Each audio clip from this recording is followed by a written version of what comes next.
Hello， 大家好，欢迎回到金曲音响的频道。一家闻名遐迩的美国音响品牌，在今年正式踏入了携带式蓝牙音响的市场。今日小编要为各位带来的是大地震 Serene Vega。小编除了会推荐他们家的新品之外，也会与目前热销的几款携带式蓝牙喇叭去做比较。那就让我们开始吧。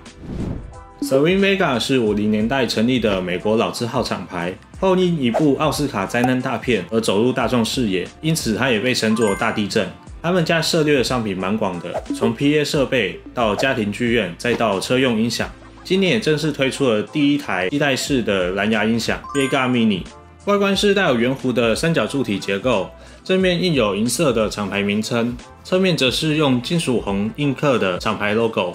他们这次总共推出了7种配色，除了现在看到的较为沉稳低调的深黑、深蓝以及浅灰。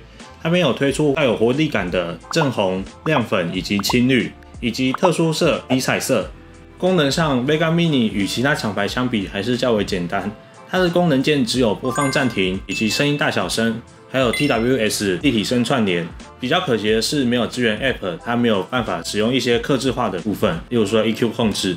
为了保持以往大地震气势磅礴的风格，它这次采用的是80毫米20瓦的低音单体，以及44.5毫米10瓦的高音单体，有着深沉强劲的低音，也有清澈透亮的高音表现。这次虽然主打的是低音的震撼感，但是3频表现也非常的清晰，不会因为低音太过强烈而去掩盖其他频率的部分，适合播放动态感强烈的歌曲，例如说 K-pop、EDM 或者是摇滚乐等。用来播放乐器演奏也是非常不俗的。小编用 Vega Mini 听过萨克斯风以及大提琴的单独演奏，都有不错的表现。当然，如果你的预算充足，小编非常推荐你可以购买2支。透过前面提到的 TWS 串联系统，可以让你的空间感更强，也可以有更好的聆听体验。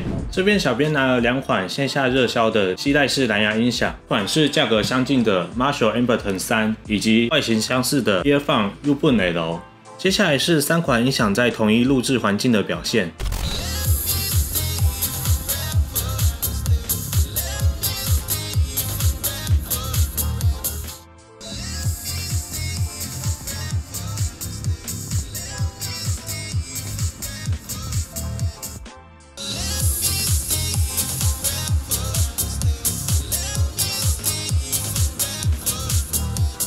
小编觉得以3者来做比较的话 ，Vega Mini 的表现可圈可点，不管是低音的强度与回弹感，中频的人声清晰度，或者是高频的透亮感 ，Vega Mini 都远胜于其他2款。